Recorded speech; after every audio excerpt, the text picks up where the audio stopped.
السلام علیکم ورحمۃ اللہ وبرکاتہ۔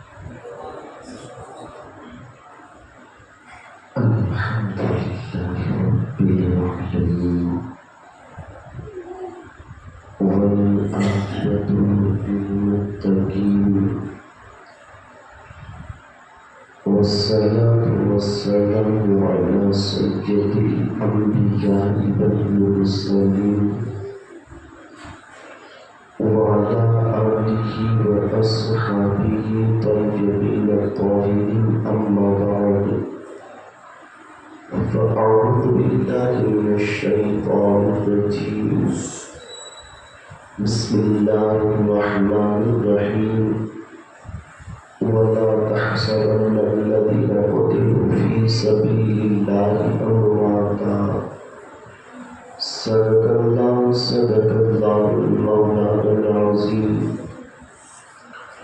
وبلغنا رسوله الأمين المشتاق الكريم ونحن على ذلك لمن الشاهدين والشاكرين والحمد لله رب العالمين۔ میرے آقا صلی اللہ تعالی علیہ وسلم کی پیارے دیوانوں، آئیے خطبہ مسنونہ کے بعد جس قرآن مجید کی تلاوت کرنے کا شرف حاصل کیا، اس کے تعلق سے کچھ معروضات عرض کروں۔ اس سے بیشتر ہمارے ساری کائنات کے مرکز عقیدت حضور رحمت للعالمین جناب پاک محمد مصطفیٰ خلیدہ صلی اللہ تعالی علیہ وسلم کی مقدس بارگاہ میں جس طرح سے میں پڑھا ہوں آپ سلام پڑھی۔ الصلاۃ والسلام علیک یا رسول اللہ، الصلاۃ والسلام علیک یا حبیب اللہ، الصلاۃ والسلام علیک یا نبی اللہ، وعلی آلک واصحابک یا نور اللہ، صلی اللہ تعالی علیہ وسلم۔ یا رسول اللہ انظر حالنا، یا حبیب اللہ اسمع قالنا، اننی فی بحر ہم مغرق فضیلی سہل لنا اشکالنا، غوث اعظم بننے بے سر و ساما مدد قبلہ دی مدد کعبہ ایمان مدد، امداد کن از بندگان آزاد کن، در دین و دنیا شاد کن یا غوث اعظم دستگیر۔ میرے پیارے آقا صلی اللہ تعالی علیہ وسلم کی پیارے دیوانوں، کل کی گفتگو کے اندر آپ نے امام علی مقام امام حسین مجتبیٰ رضی اللہ تبارک و تعالیٰ عنہ کے بچپنے کے حوالے سے کچھ واقعات سماعت فرمائے تھے۔ آج کی گفتگو کے اندر انشاءاللہ عز و جل امیر المومنین حضرت امیر معاویہ رضی اللہ تعالیٰ عنہ کے حوالے سے چند باتیں آپ کے گوش گزار کروں رب قدیر۔ اسی سلسلے میں مجھے حق کہنے اور آپ تمام حضرات کو حق سن کر کے اس پر عمل کرنے اور اسے عام کرنے کی توفیق عطا فرمائے۔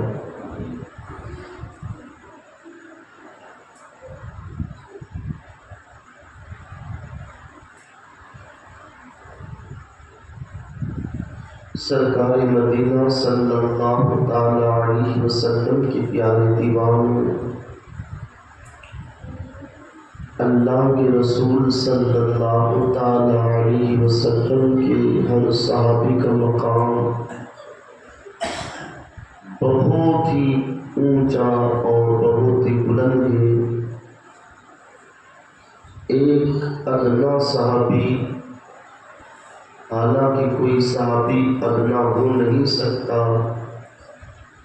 میں صرف آپ کے سمجھانے کے لیے یہ بات عرض کروں کہ ایک ادنا صحابی جس نے صرف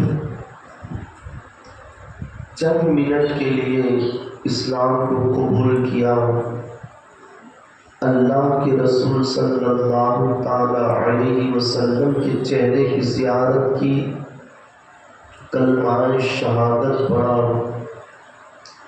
اس نے ابھی ایک بھی نماز نہیں پڑھی، اس نے نہ تو زکوٰۃ ادا کی ہے، اس نے نہ تو روزہ رکھا ہے، نہ کوئی نفل عبادت کی ہے، صرف آپ کے لیے اس نے اسلام قبول کیا اور وہ دنیا سے کچھ کر گیا، پردہ فرما گیا۔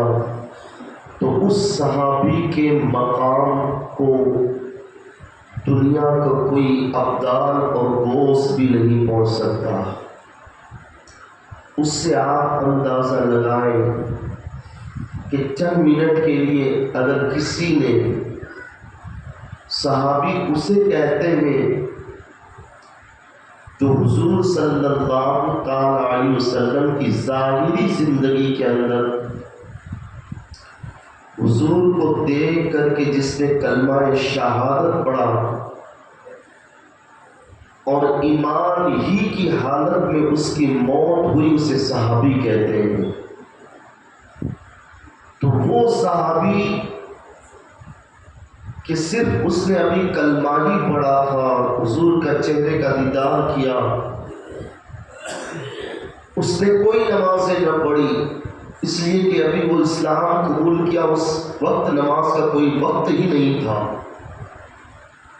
کوئی روزے نہیں رکھے، رمضان کا مہینہ نہ تھا، کوئی روزے نہیں رکھے، اس نے صرف کلمہ شہادت پڑھا اور اس کا انتقال ہو گیا۔ اب اس صحابی کا مقام اتنا بلند ہو گیا کہ اللہ کے رسول فرماتے ہیں کہ میرا ایک صحابی اگر جو مٹھی بھر یعنی مٹھی بھر جو خیرات کرے اور تم اللہ کی راہ کے اندر احد پہاڑ کے برابر سونا خیرات کرو،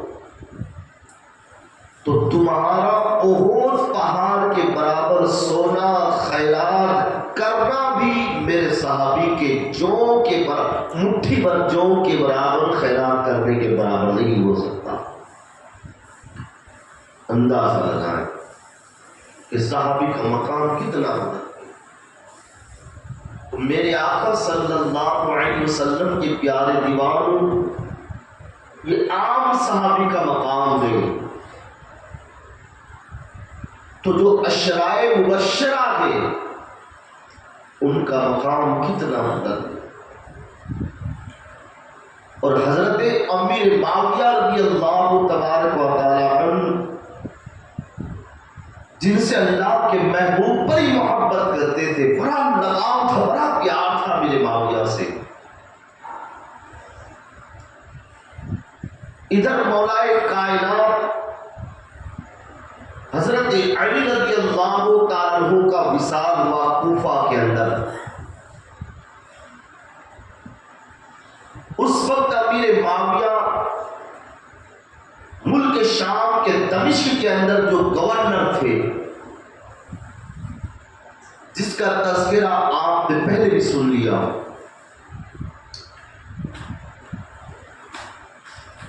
حضرت امیر معاویہ کے بعد، حضرت علی رضی اللہ تعالیٰ عنہ کی وصال کے بعد، امیر معاویہ رضی اللہ تعالیٰ عنہ پورے پوری سلطنت کے بادشاہ رکھے۔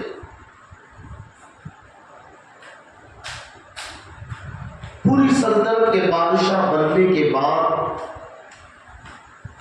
اب امام حسن مجتبی اور امام حسین سے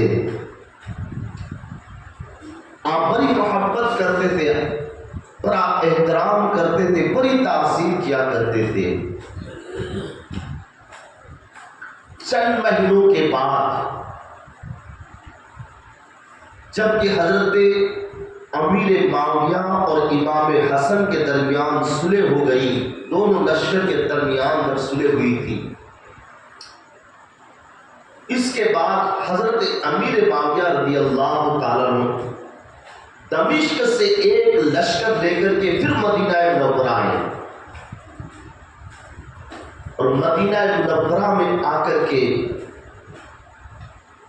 حضرت امام حسین، ان کے اعزاء و اقرباء، ان کے محبین اور متکلمین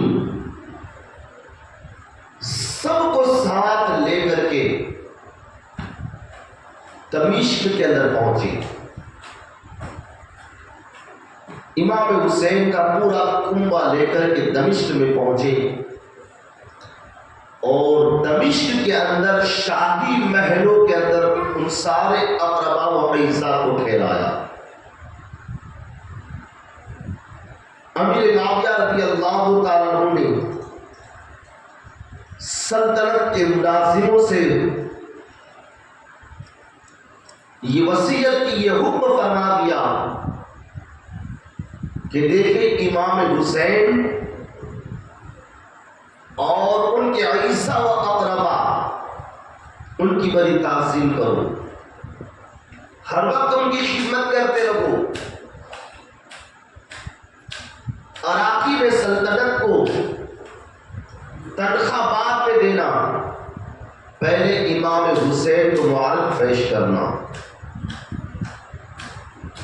اس طرح سے امیر معاویہ رضی اللہ تعالیٰ عنہ امام علی مقام اور ان کے احبا و اقربا سے بڑی محبت کرتے رہے۔ کئی مہینوں تک، کئی سال، کئی مہینوں تک امام علی مقام اپنے سارے قبیلے کے ساتھ دمشق کے اندر رکے رہے کہ اچانک امیر معاویہ سخت بیمار ہو گئے۔ اب بیماری ایسی لائق ہوئی کہ امیر معاویہ کو اسی مرض کے اندر اپنی موت کا یقین ہو گیا۔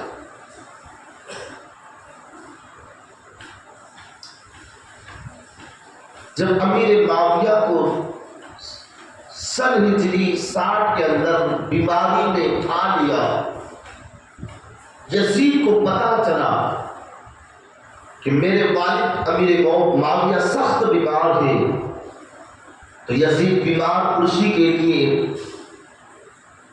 امیر معاویہ کی خدمت میں حاضر ہوا اور کہنے لگا، ابا حضور آپ کا مزاج کیسا ہے؟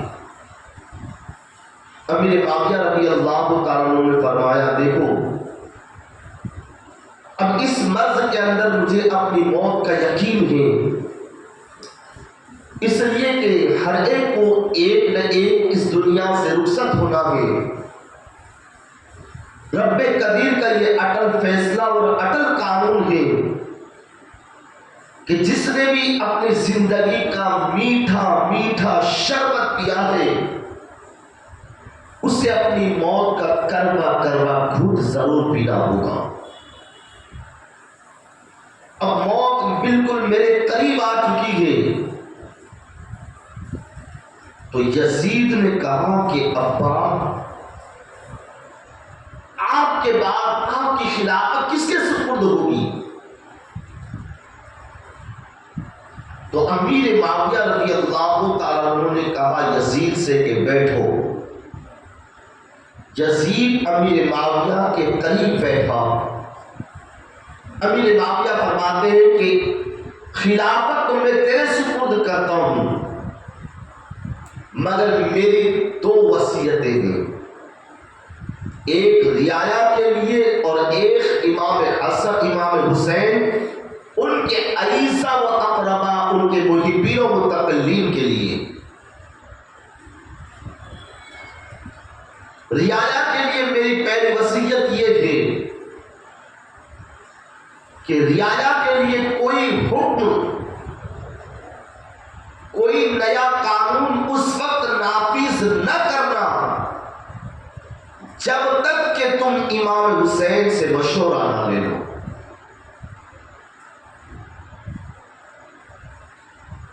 اپنی رعیت کے ملازموں کو بعد میں تنخواہ دینا پہلے امام حسین کی خدمت میں پیش کرنا. تم بعد میں کھانا پہلے امام حسین کو کھلانا. تم بعد میں نئے کپڑے پہننا پہلے امام حسین ان کے عیسیٰ و اقربا کو پہلے نئے کپڑے دینا. دیکھیں شفاعت ان کے نانا کے ہاتھ میں ہے. کل قیامت کے دن ان کے نانا جس کی شفاعت فرمائیں گے وہی جنت میں جائے گا. اس لیے کبھی ایسی غلطی نہ کرنا کہ امام حسین تم سے ناراض ہو جائے. ہر وقت امام حسین کی خدمت ان کی تعظیم و توقیر کا خیال رکھنا یہ میری پہلی وصیت ہے. اور رعایا کے ساتھ بھی حسن سلوک سے پیش آنا. یہ وصیت کرنے کے بعد سن ہجری 60 کے اندر لقوے کی بیماری میں مبتلا ہو کر کے حضرت امیر معاویہ رضی اللہ تعالیٰ عنہ کا دمشق میں انتقال ہو گیا. جیسے ہی حضرت امیر معاویہ کا انتقال ہوا یزید تخت نشین ہوا. یزید یہ فاسق و فاجر تھا، بے نمازی تھا، شرابی تھا. 34 سال کی عمر کے اندر یہ تخت کے اوپر بیٹھا. باپ کے انتقال پر پہلے تو اس نے ماتمی لباس پہن کر کے وہ تخت کے اوپر آتا. سیاہ لباس پہن کر کے آتا، ماتمی لباس جسے کہتے تھے. چند دنوں کے بعد اس نے شاہی لباس پہنا اور شراب کی سرائی بھی ساتھ میں لے کر کے آنے لگا. آتے ہی اس نے فضول و فضول کا الگ اعلان اس نے رواج کر دیا. سب سے پہلے اسے جو خطرہ تھا اس کی سلطنت کو یہ امام حسین رضی اللہ تعالیٰ عنہ سے، حضرت عبداللہ بن زبیر سے، حضرت عبداللہ بن عمر سے، حضرت عبد الرحمن بن ابو بکر سے تھا. یہ چاہتا تھا یہ لوگ اگر میری بیعت کر لیں، اگر امام حسین بیعت کر لیں گے تو پورے مدینے کے لوگ میرے ہاتھ کے اوپر بیعت کر لیں گے. اگر عبداللہ بن زبیر بیعت کر لیں گے تو مکہ کے لوگ میرے ہاتھ کے اوپر بیعت کر لیں گے، پھر میری خلافت کو کوئی خطرہ نہ رہے گا.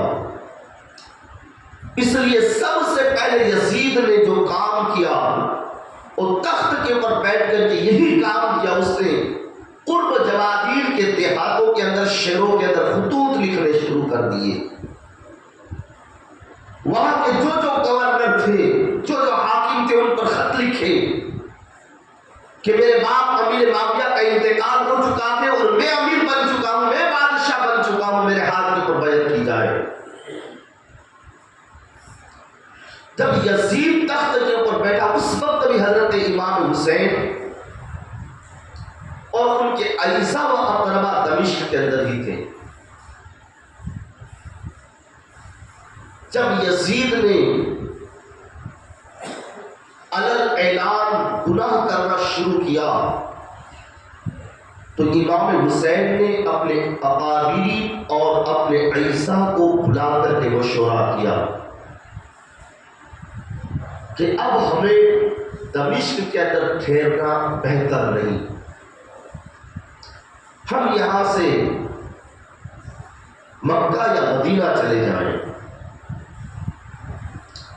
سب آپ کے اعزا اقربا نے یہی مشورہ دیا کہ بہتر یہی ہے کہ ہم یہاں سے کچھ کر جائیں، اب ہمارا یہاں ٹھہرنا بہتر نہیں۔ امام علی مقام نے کہا کہ پہلے یزید کو اطلاع دی جائے، بغیر یزید کی اطلاع کے اگر ہم نکلیں تو کوئی نہ کوئی فتنہ کر دے گا۔ تو امام حسین نے یزید کو ایک خط تحریر کیا اور اس پہ لکھا، اے یزید، اب ہم دمشق رہنا نہیں چاہتے، اگر تم اجازت دو تو ہم یا تو مکہ مکرمہ یا مدینہ منورہ چلے جائیں، اس لیے کہ مدینہ منورہ اور مکہ مکرمہ کے اندر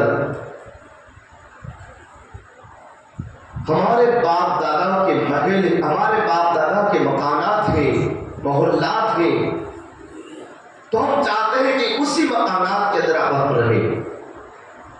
یہ امام حسین نے یزید کے نام پر یہ خط لکھا اور قاصد کے ذریعے پہنچایا اس کے دربار میں، مگر ظالم یزید نے اس خط کا جواب گستاخی کے ساتھ دیا۔ یزید نے لکھا ہے، امام حسین، تم کہتے ہو کہ میں تمہیں اجازت دوں کہ تم مکہ یا مدینہ چلے جاؤ، تو سنو، نہ تو میری طرف سے تمہیں اجازت ہے نہ ممانعت ہے، تم چاہو تو مدینے چلے جاؤ، تم چاہو تو دمشق ٹھہرو، مگر سنو، اگر پوری روح زمین سونا بن کر کے میرے پاس آ جائے، اس میں سے میں تمہیں ایک درہم نہ تمہیں پیش کروں گا نہ تمہارے اہل بیت کو دوں گا، اس لیے کہ میرے دل کے اندر تمہاری کوئی محبت نہیں، صرف علم و غم کے علاوہ، اور بہتر یہی ہے کہ تم مدینہ یا مکہ چلے جاؤ، اس لیے کہ اب میں تمہیں ہمارے شاہی محلوں کے اندر ٹھہرنے کی اجازت نہیں دوں گا۔ یہ ظالم یزید کا مستحقانہ جواب تھا۔ امام علی مقام کے پاس جیسے اس کا جواب ملا، آپ نے جلدی سے اپنے اعزا و اقربا کو جمع کیا اور دمشق سے آپ بغیر راستے میں ٹھہرے ہوئے مدینہ منورہ کے اندر پہنچے۔ جیسے ہی آپ مدینہ منورہ کے اندر پہنچے کہ آپ کے بھائی محمد بن حنفیہ سے سب سے پہلے آپ کی ملاقات ہوئی۔ محمد بن حنفیہ نے بڑی آپ کی عزت و تعظیم کی، آپ کے سامان کو اٹھارا اور اپنے گھر کے اندر آپ کو ٹھہرایا۔ امام علی مقام پھر سب سے پہلے نانا مصطفیٰ کے روزے کے اوپر حاضری دیتے ہیں اور پورا حال بیان کرتے ہیں۔ پھر تنہائی کے اندر محمد بن حنفیہ سے ملاقات کی اور سارا دمشق کا حال آپ کو بتایا۔ تو محمد بن حنفیہ نے کہا کہ بھائی، کوئی فکر کی ضرورت نہیں ہے، دیکھیں یہ مدینہ منورہ ہے، یہاں آپ کے مکانات موجود ہیں، یہاں کے لوگ آپ کا احترام و تعظیم کرتے ہیں، آپ کوئی فکر نہ کریں۔ مگر امام علی مقام امام حسین نے کہا کہ میں زیادہ دیر مدینہ منورہ میں نہ رک سکوں گا، میرا ارادہ ہے میں مکہ مکرمہ چلا جاؤں۔ اب ادھر جب یزید تخت نشین ہوا، اس نے سب سے پہلا کام یہ کیا کہ مدینہ منورہ کے گورنر، اس لیے کہ امام حسین مدینہ پہنچ چکے تھے، تو مدینہ منورہ کے گورنر ولید بن عقبہ کے نام پر ایک خط لکھا اور اس خط کے اندر اس نے تحریر کی کہ اے ولید بن عقبہ، جیسے ہی میرا خط ملے، اس لیے کہ میں امیر بن چکا ہوں، میرے باپ امیر معاویہ کا انتقال چکا ہے، میں بادشاہ بن چکا ہوں، تو جیسا کہ میرا خط میں دستیاب ہو تو سب سے پہلے گورنر ہاؤس میں امام حسین کو، عبداللہ بن زبیر کو، عبداللہ بن عمر کو اور عبد الرحمن بن ابو بکر کو بلا کر کے میرے ہاتھ کے اوپر بیعت لے لو۔ اگر وہ بیعت کرنے کے لیے تیار ہے تو ٹھیک ہے، اور اگر وہ بیعت سے انکار کرے تو تم انہیں جیل کی سلاخ میں ڈال دو، یا پھر ان کا سر قلم کر کے میرے خط کے جواب کے ساتھ دمشق روانہ کر دو۔ یہ ظالم یزید کا تحریر نامہ ولید بن عقبہ کو ملا، قاصد لے کر کے پہنچا۔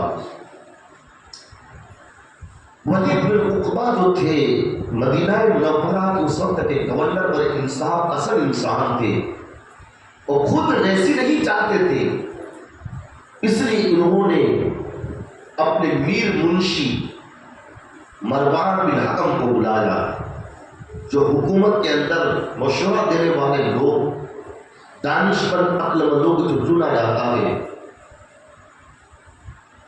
کوئی بھی حکومت کا آرڈر پاس کرتا ہوں تو پہلے مشورہ کیا جاتا ہے۔ تو مدینہ منورہ کے اندر بھی ولید بن عقبہ نے پہلے میر منشی مروان بن حکم کو بلایا، اور مروان بن حکم وہ ظالم انسان ہے کہ جس کی ناپاک سازشوں کی بنا پر حضرت ذوالنورین حضرت عثمان غنی رضی اللہ تعالیٰ عنہ کو بھی شہید کیا گیا تھا۔ اس ظالم کی ناپاک سازش کا نتیجہ تھا کہ سیدنا عثمان غنی کو 7 دن تک کمرے کے اندر پیاسا رکھا گیا، بھوکا رکھا گیا، اور آپ کو شہید کر دیا گیا تھا۔ جب ایسے ظالم سے مشورہ لیا جائے تو آپ بھی جانتے ہو اس سے انسان کا کیا توقع۔ میر منشی حکم بن مروان نے کہا کہ فوراً اسی وقت ان لوگوں کو دارالحکومت میں بلاؤ اور یزید کے ہاتھ کے اوپر بیعت لو، اگر وہ بیعت سے انکار کر دے تو ان کے سر قلم کر لو۔ ولید بن عقبہ دیش میں آئے، کہا کم بخت، تو یہ چاہتا ہے کہ میں نواز رسول کے خون سے اپنے ہاتھ کو رنگین کروں؟ یہ ہرگز نہیں ہو سکتا۔ پوری دنیا میرے ہاتھ کے نیچے آ جائے، پوری دنیا کی سلطنت مجھے سونپ دی جائے، پھر بھی میں اپنے ہاتھ کو آل رسول سے کبھی رنگین نہیں کر سکتا۔ آپ دیش کے اندر آ گئے، جلال میں آ گئے ولید بن عقبہ۔ پھر ولید بن عقبہ نے اب ایک قاصد کو بلایا اور کہا کہ جاؤ حضرت امام حسین کو بلا کر کے لاؤ۔ ولید بن عقبہ کا قاصد جب امام حسین کے پاس پہنچا، اس وقت امام حسین مسجد نبوی کے اندر نماز عشاء پڑھنے کے بعد حضرت عبداللہ بن زبیر سے گفتگو کر رہے تھے، بات چیت کر رہے تھے۔ اتنے میں ولید بن عقبہ کا قاصد پہنچا۔ امام حسین کو جب اس قاصد نے کہا کہ آپ کو مدینے کے گورنر بلا رہے ہیں، امام حسین نے کہا تم جاؤ، ہم تھوڑی دیر میں آ رہے ہیں۔ امام علی مقام امام حسین پھر حضرت عبداللہ بن زبیر کو اور چند صحابہ کو ساتھ میں لے کر کے گورنر ہاؤس کے اندر پہنچے۔ ولید بن عقبہ نے سب سے پہلے امام حسین کے سامنے اس یزید کا ناپاک خط پیش کر دیا، جس میں وہ تحریریں لکھی ہوئی تھی کہ جلد سے جلد امام حسین سے میرے ہاتھ کے اوپر بیعت لے لو۔ جب آپ نے وہ خط پڑھا تو ولید بن عقبہ سے کہتے ہیں امام حسین، اے ولید بن عقبہ، تم بھی جانتے ہو کہ میں ایک انصاف پسند انسان ہوں، ہمارا خاندان خاندان نبوت ہے، جس خاندان کے اندر اللہ کے ملائکہ کا نزول ہوتا ہے، اللہ کے فرشتے آتے ہیں۔ اب میں کیسے اس ظالم و جابر، فاسق و فاجر، شرابی کے ہاتھ کے اوپر بیعت کر کے اپنے نانا کے اسلام کے شیرازے کو بکھر دوں؟ یہ ہرگز نہیں ہو سکتا۔ اگر میں یزید کے ہاتھ کے اوپر بیعت کر لوں تو اس کے سارے فسوق جس کے جواز ہونے کا ثبوت بن جائے، اور میں نہیں چاہتا کہ میرے نانا کے دین کے اندر کوئی نقصان پہنچے، نانا کے دین کا سراجہ بکھر جائے، یہ میں نہیں چاہتا۔ یہ کہتے ہوئے امام علی مقام پنچایت ہاؤس سے کھڑے ہوئے تو مروان بن حکم نے ولید سے کہا کہ اے ولید بن عقبہ، دیکھو یہ موقع بڑا غنیمت ہے، ان کے اوپر ان سے کہو یا تو بیعت کرے یا ان کا سر قلم کر دو۔ امام حسین نے اس کم بخت کے یہ جملے سنے تو آپ تیش میں آ گئے اور کہا، ظالم تو یہ چاہتا تھے کہ میرا سر قلم کیا جائے، یا تو میں اس یزید کے ہاتھ کے اوپر بیعت کر لوں، یہ کبھی نہیں ہو سکتا۔ یہ کہہ کر کہ امام حسین گورنر ہاؤس سے باہر نکل گئے، اپنے صحابہ کو لے کر اپنے گھر پہ چلے گئے۔ اب آپ نے مدینہ منورہ کے اندر صبح اپنے خاندان والوں کو، اپنے محبین کو، اپنے متکلم کو بلا کر کے مشورہ کیا کہ اب ہمارا مدینہ منورہ میں ٹھہرنا محال ہے، اس لیے کہ یزید کے بیعت پر انکار کرنا یہ میرے قتل کا سبب بنے گا، اور ضرور یزید مجھے قتل کروا دے گا، اس لیے کہ میں نے اس کے ہاتھ کے اوپر بیعت کرنے سے انکار کر دیا۔ اس لیے میں چاہتا ہوں کہ ہم اب مدینہ منورہ سے رخصت ہو کر کے مکہ مکرمہ میں چلے جائیں۔ امام حسین رضی اللہ تعالیٰ عنہ نے اب اپنے گھر والوں کو سفر کی تیاری کا حکم دے دیا۔ یہ کیسا منظر ہوگا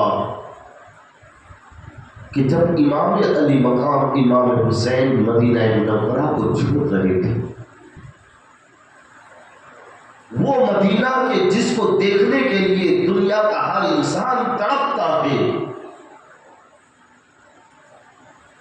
سفر کی اتنی تکالیف کو برداشت کرتا ہے، اتنا پیسہ خرچ کر کے مدینہ منورہ کو دیکھنے کے لیے وہ مچل جاتا ہے، مگر آج اس سے مدینہ چھڑایا جا رہا ہے جو مدینہ کے والی ہیں، جو مدینہ کی گلیوں میں جس کا بچپنا گزرا، جس کی جوانی مدینہ کی گلیوں میں گزری، جو ہر وقت نانا کے آغوش میں رہا کرتے تھے، اس سے آج مدینہ چھڑایا جا رہا ہے۔ اس وقت امام حسین پہ کیا گزری ہوگی؟ امام علی مقام امام حسین رضی اللہ تعالیٰ عنہ اپنے گھر والوں کو سفر کی تیاری کا حکم دے کر کے نانا کے روسے کے اوپر حاضر ہوئے، زار و قطار رونے لگے، نانا میں وہی حسین ہوں کہ جب میں اپنی ماں کی گود میں روتا تھا تو آپ تڑپ جاتے تھے، اور میری ماں فاطمہ الزہرا سے فرماتے بیٹی حسین کو رونے لگے کہ حسین کے رونے سے مجھے تکلیف پہنچتی ہے۔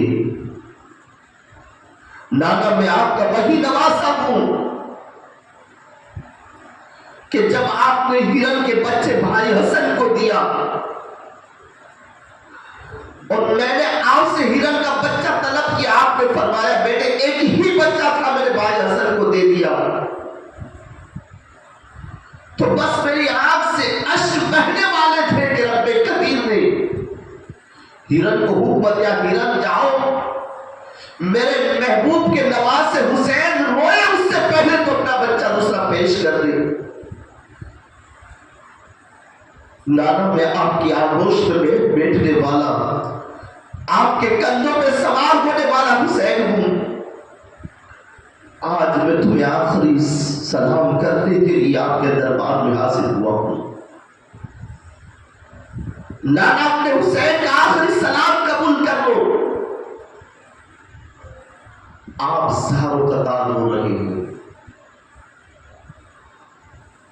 نماز تہجد پڑھ کر کے امام حسین پھر نانا کے روزے سے چپٹ گئے۔ اتنے میں امام حسین کی آنکھ لگ گئی۔ کیا دیتے اللہ کے رسول صلی اللہ تعالی علیہ وسلم فرشتوں کی جماعت لے کر کے امام حسین کے سر کو اپنے سینے سے لگاتے ہیں اور فرماتے بیٹے حسین صبر کرو، تمہیں بہت بڑے کٹھین امتحان کے لیے جانا، ابھی تو تمہیں کربلا کے میدان میں جانا تھے، 6 ماہ کی علی اصغر کی لاش کو تڑپتے ہوئے تمہیں دیکھنا ہے، علی اکبر کی کلیت جوانی پر گھوڑوں کے ٹاپو سے رونتی ہوئی اس لاش کو بھی تمہیں دیکھنا ہے۔ بیٹے حسین تمہیں بہت بڑا امتحان دینا ہوگا، میرے دین کی آبریاری کے لیے، میرے دین کی بقا کے لیے، میرے دین کی حفاظت کے لیے تمہیں اپنا پورا پورا شہید کروانا ہوگا۔ امام علی مقام نانا کے سینے سے چمٹے ہوئے ساروں کا تار ہو رہے ہیں۔ نانا مصطفیٰ فرماتے بیٹا حسین صبر کرو، تمہارے باپ علی اور تمہاری ماں فاطمہ کا زہرا بھی تمہاری جدائی کے اندر بے قرار ہے، وہ بھی تمہارا انتظار کر رہی ہے کہ میرا حسین کب آئے گا۔ امام علی مقام اپنے نانا کے سینے سے چمٹے ہوئے خواب ہی خواب کے اندر نانا مصطفیٰ سے عرض کرتے ہیں نانا مجھے اپنے پاس رکھ لیجئے، اب میں دوبارہ دنیا میں نہیں جانا چاہتا۔ اللہ کے محبوب فرماتے نہیں بیٹا تمہیں جانا ضرور ہوگا، اور جو تمہارے مقدر میں لکھ چکا ہے وہ ہو کر کے رہے گا۔ اتنے میں امام علی مقام کی آنکھ کھل گئی، مزار مصطفیٰ سے مزار نانا سے پھر سمٹ کر کے ساروں کا تاب ہونے لگی۔ امام حسین کی ہچکیاں بن گئی، آپ روتے روتے نانا کو آخری سلام پیش کرتے ہیں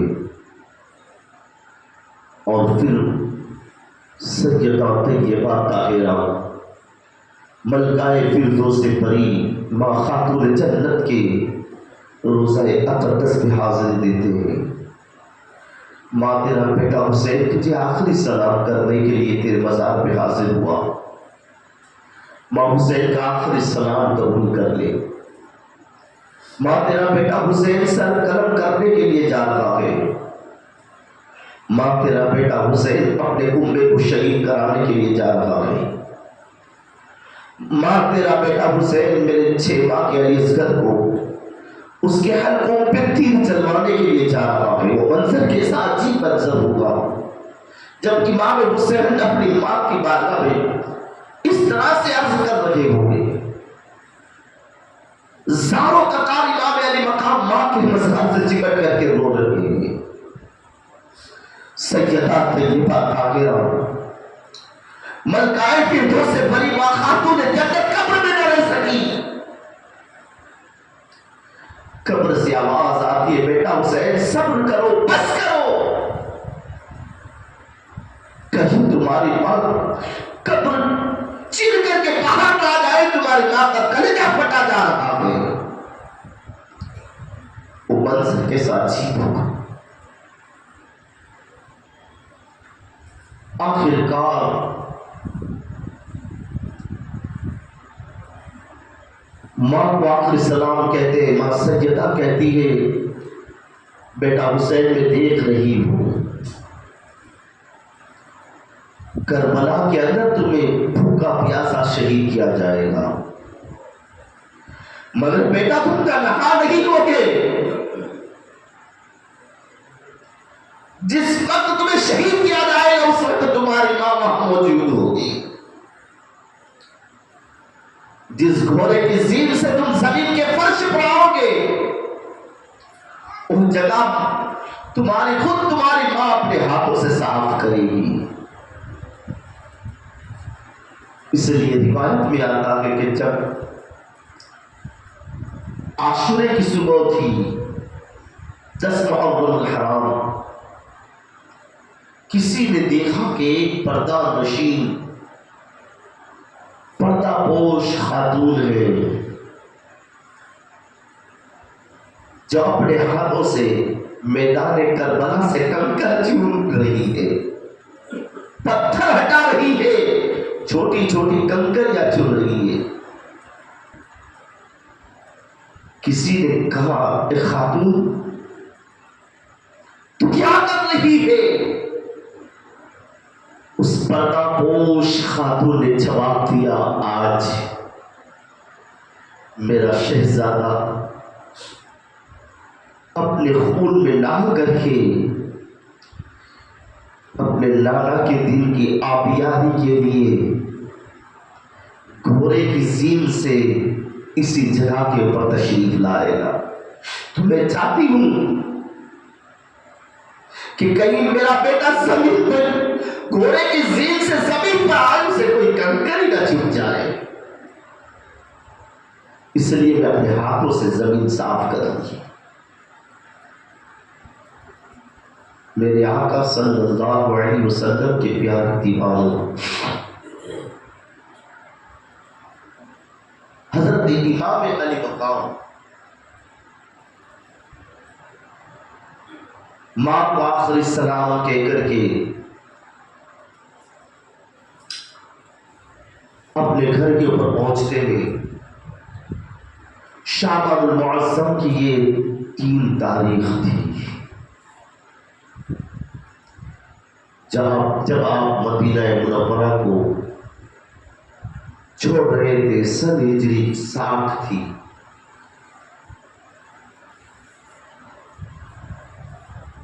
امام علی مقام امام حسین جب اپنے پورے کنبے کو لے کر کے مدینہ منورہ سے نکلے اور اپنا رخ نانا کے مزار کی طرف کر کے آخری سلام پیش کرتے وہ بھی عجیب منظر تھا. روتے ہوئے گڑگڑاتے ہوئے امام حسین پھر مدینہ سے مکہ روانہ ہو گئے. راستے کے سفر کے اندر بھی کیا کیا باتیں پیش آئی یہ ہمارے مختصر سے بیان میں یہ ساری تفصیلیں نہیں کی جا سکتی. پھر مدینہ منورہ کے اندر مکہ مکرمہ میں آپ سب سے پہلے حضرت عبداللہ بن زبیر سے ملاقات کرتے ہیں. پھر وہاں کتنے دن ٹھہرے، پھر مکہ کے خطوط کیسے آئے. کوفہ کے خطوط جب آئے تو آپ نے سب سے پہلے کوفہ کس کو روانہ کیا انشاءاللہ، اور مختصر سی تفصیلیں میں انشاءاللہ کل بیان کروں گا. رب قدیر کی بارگاہ میں دعا میں خالق کی کائنات ہمیں امام علی مقام امام حسین کے نقش قدم پر چلنے اور محبان اہل بیت سے بڑی محبت، بڑی الفت اور ان کی تعظیم و تقریب کرنے کی توفیق عطا فرمائے۔ وما علینا الا البلاغ المبین۔ صلاۃ و سلام کے لیے کھڑے ہو کر